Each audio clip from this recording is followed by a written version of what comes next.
दशमस्कन्धः अथ सप्तषष्टितमोऽध्यायः 67th chapter from श्लोका 1. राजोवाच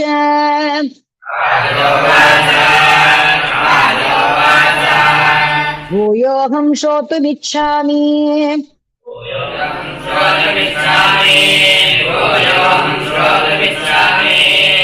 रामस्याद्भुतकर्मणः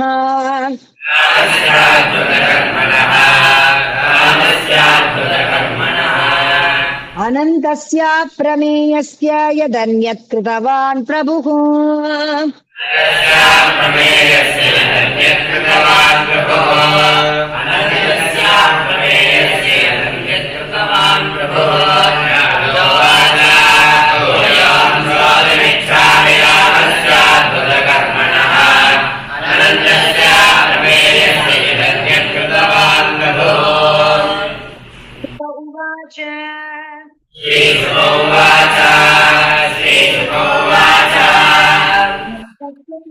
कश्चित् द्विविधो नाम वानरः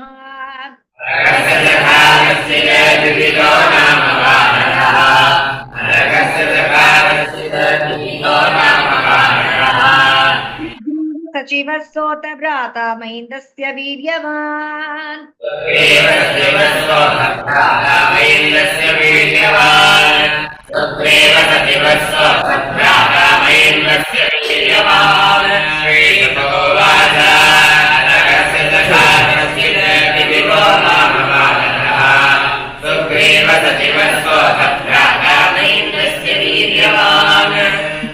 योपचितं कुर्वन् वानरो राष्ट्रबिल्बलम्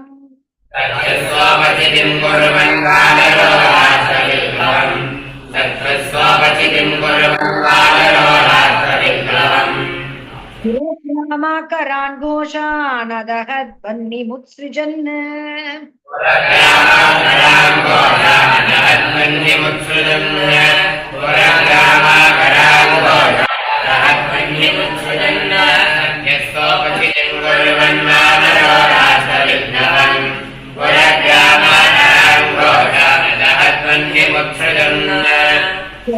तैलात् उत्पाट्य तैर्देशान् समचूर्णयत्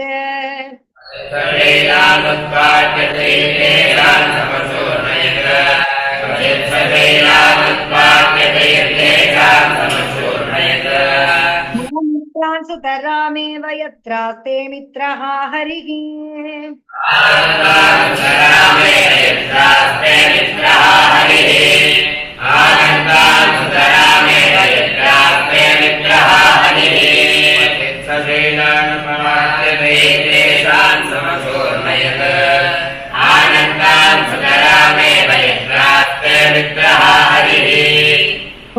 समुद्रमध्यस्थो दोर्भ्यां क्षिप्य तज्जलम्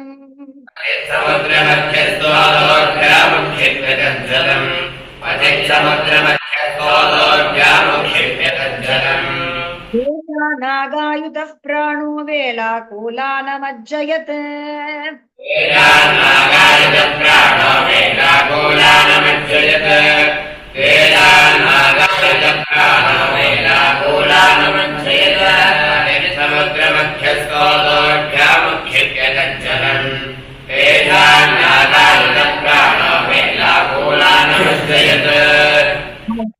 ऋषि मुख्यानां कृत्वा भग्नवनस्पतीन्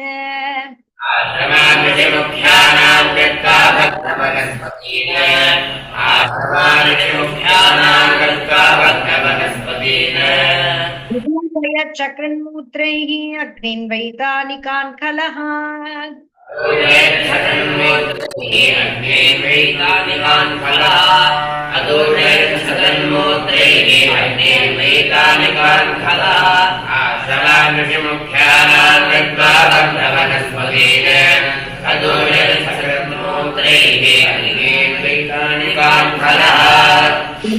योषितो दृप्तः क्ष्मा वृद्रोही गुहासु सः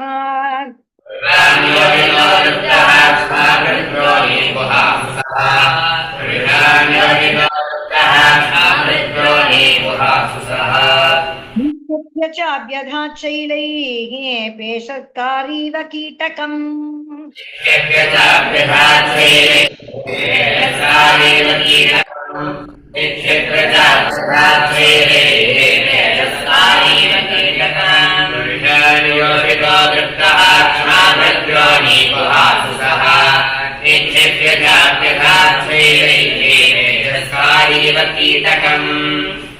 देशां विप्रकुर्वन् दूषयंश्च कुलस्त्रियः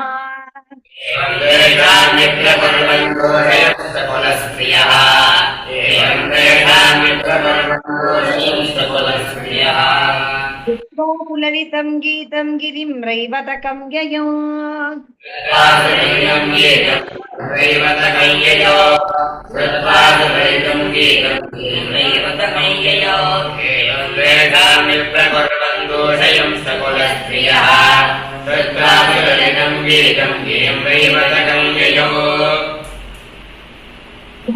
पश्यद्यदुपतिं रामं पुष्करमालिनम्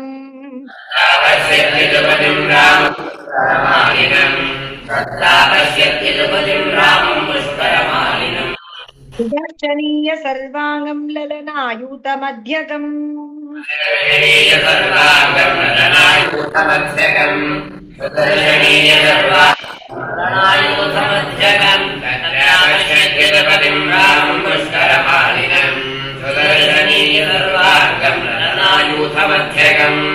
ध्यायन्तं वारुणीं पीत्वा मदविह्वललोचनम्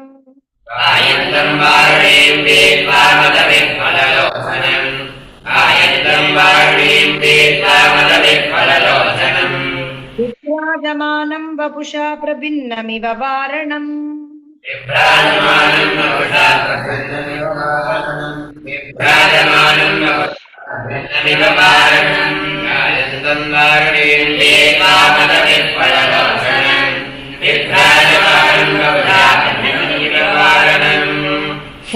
शाखा मृगः शाखामारूढः कम्पयन् द्रुमान्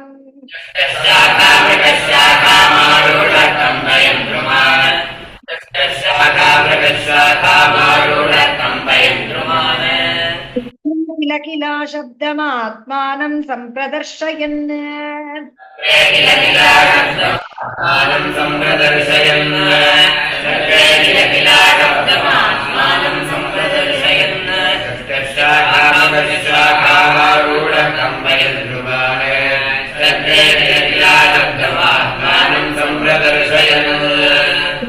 हास्यं कपे दीक्ष्य तरुण्यो जाति चापलाः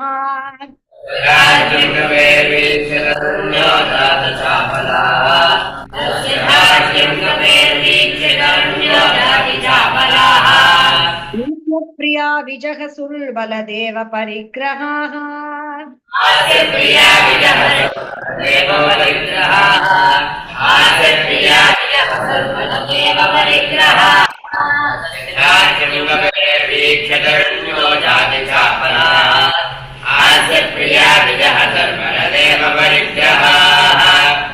हेलयामास कपिः भ्रूक्षेपैः संसुखादिभिः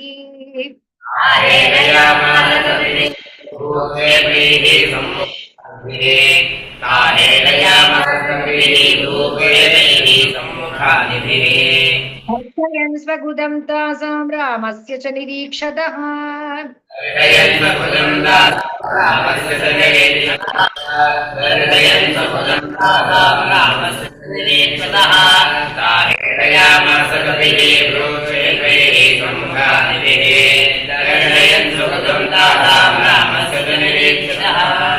चन्द्राग्ना प्राहरक्रुद्धः बलः प्रहरतां वरः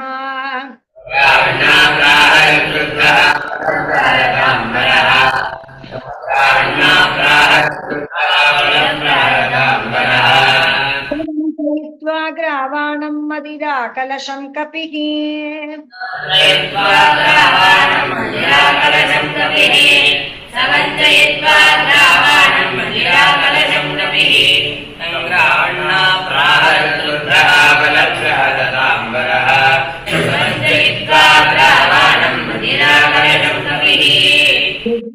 हेलयामास दूर्तस्तं कोपयन् हसन्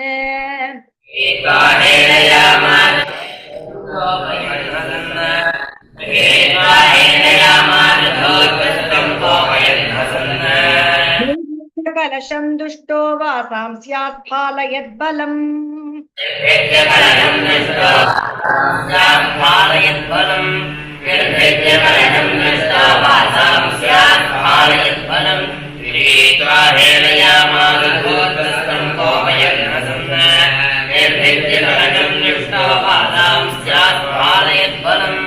तदस्वीकृत्य बलवान् विप्रचक्रे मदोद्धतः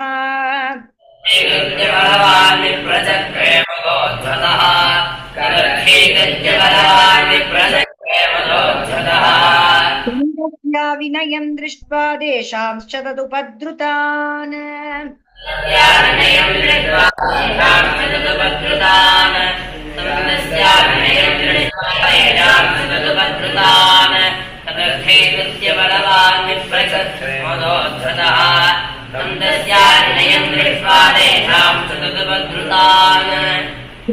मुसलमादत्तहलं चारिजिगांसया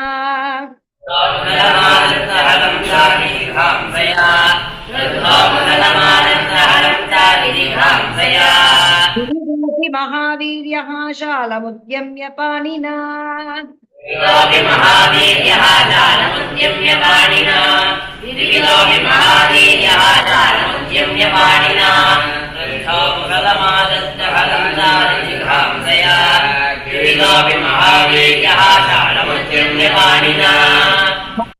तरसा तेन बलं मूर्धन्यताडयत्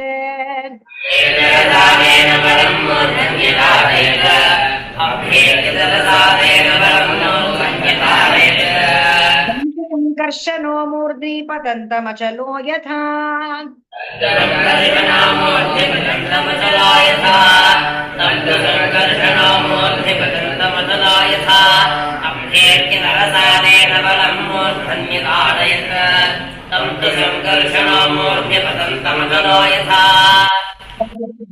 बलवान् सुनन्देनाहनच्छतम्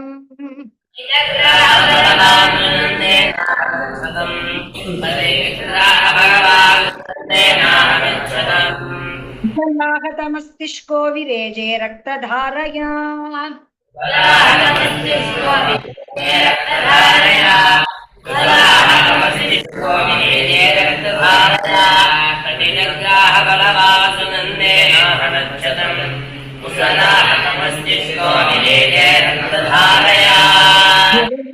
गैरिकया प्रहारं नानुचिन्तयन्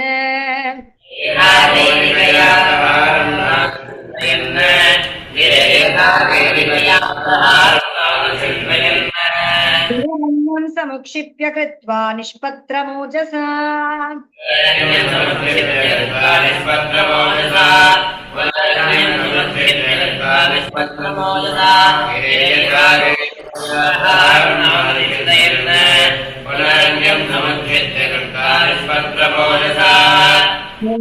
ु संक्रुद्धः तं बलशतदाक्षिणत्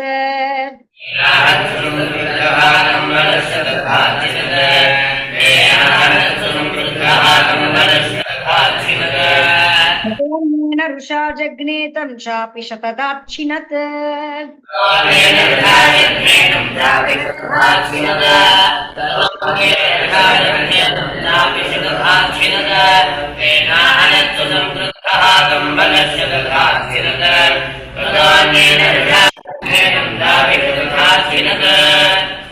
युध्यन् भगवता भग्ने भग्ने पुनः पुनः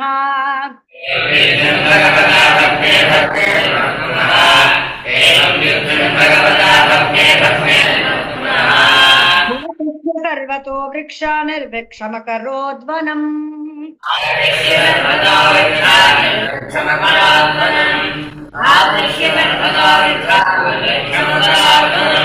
एवं युध्यन् भगवता भक्ते भक्ते पुनः पुनः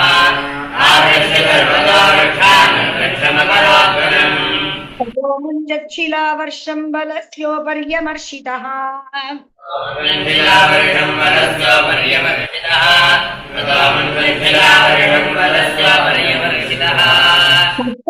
चूर्णयामास लीलया मुसलायुधः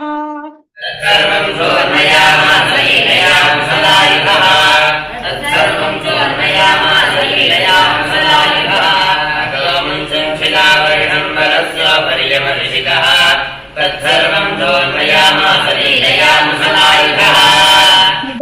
तालसङ्काशौ मुष्टीकृत्य कपीश्वरः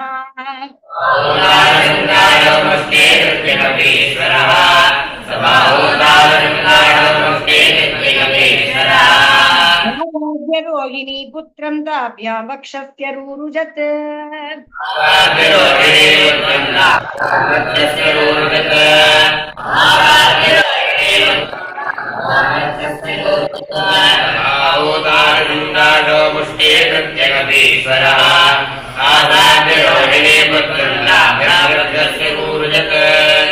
पादवेन्द्रोऽपि तं दोर्भ्यां त्यक्त्वा मुसललाङ्गले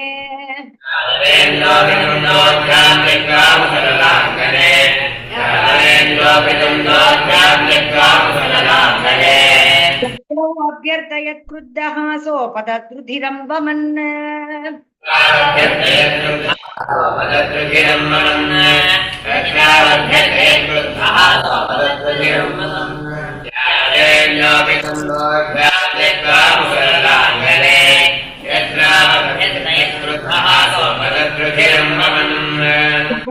तेन पतता सटङ्कः स वनस्पतिः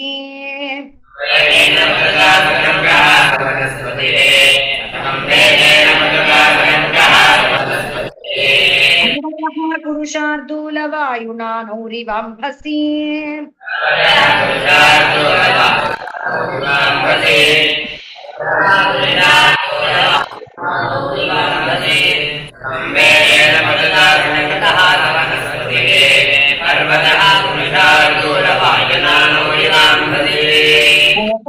नमः शब्दः साधु साध्विति चाम्बरे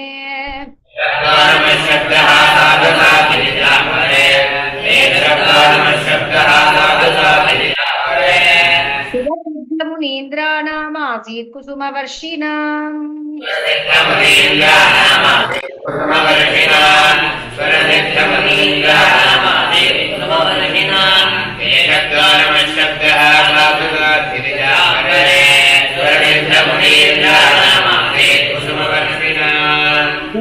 जगत्यद्विविधं जगत्यति करावहम्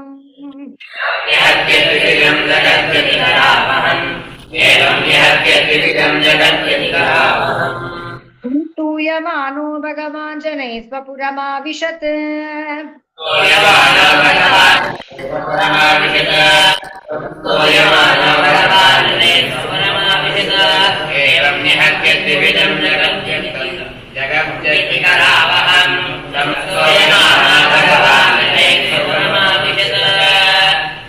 श्रीमद्भागवते महापुराणे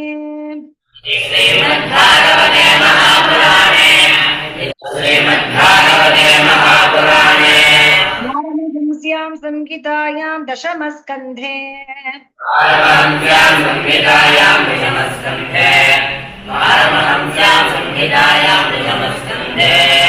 उत्तरार्धे द्विविधवधो नाम सप्तषष्टितमोऽध्यायः